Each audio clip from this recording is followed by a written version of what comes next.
శ్రీవారి భక్తులకు శుభవార్త.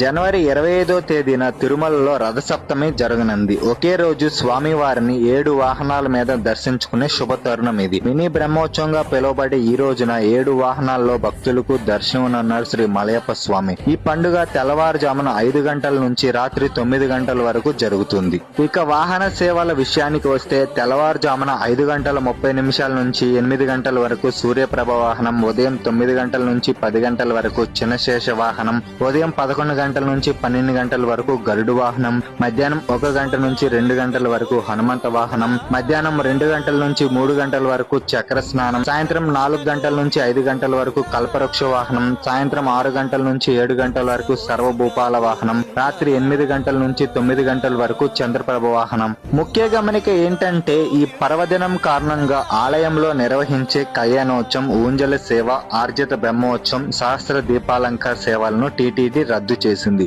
సుప్రభాతం, తోమాల అర్చన సేవలను ఏకాంతంగా నిర్వహిస్తారు.